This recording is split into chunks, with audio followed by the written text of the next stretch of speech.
Nikikuuliza swali waweza jibu baba, kwa nini ulileta kifo kwenye hii dunia?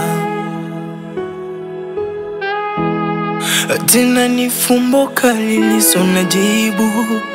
Hivi kwa nini kuna kifo baba? Mimi nafikiria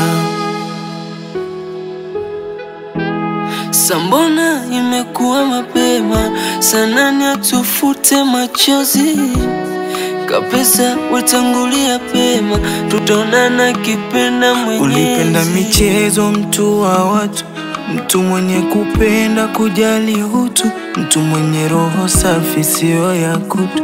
Sambona umetukimbia ndugu yetu? Natamani ungekwepo kila siku, mambo mengi tuonge, kuna kitu natamani kukwambia siwezi, maana huwezi kusikia ila nachosema mimi.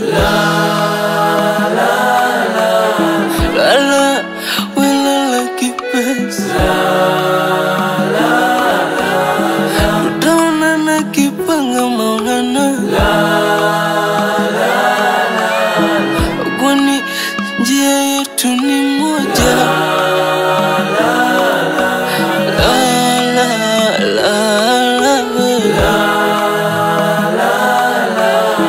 Amini unapokuna tutafuatia.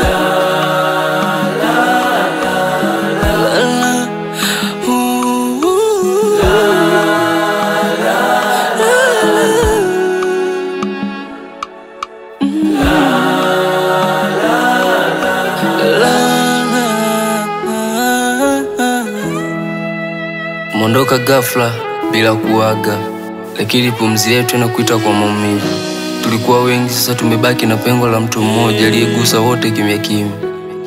Umechukua siri zako, lakini umeacha huzuni yetu ikitembea uchi mbele ya macho ya watu. Hapa tulipo ni baridi, sauti yako haitikisiki tena na macho yako hayatulii, lakini kumbukizi zako hazikufi milele. Ulikuwa taa, tumezima taa hiyo kwa machozi na giza lake limejaa moyoni. Dear love, rest in peace.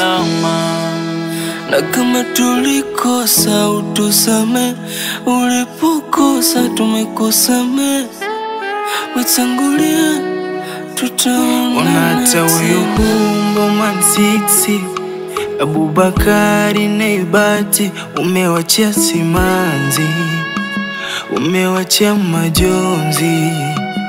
Hata kule BDCD hapa kaliki, ndugu zako dogo zako wamekumisi. Hebu sema neno basi, utufute machozi.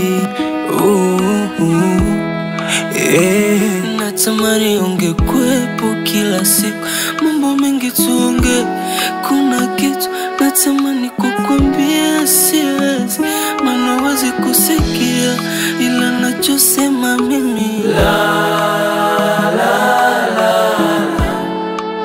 Welala kipenzi,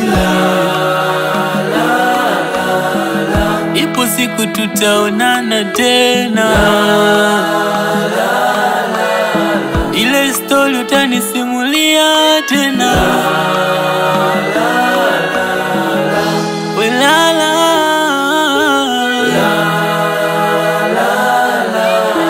nyumbani kwenu watakumisi tena,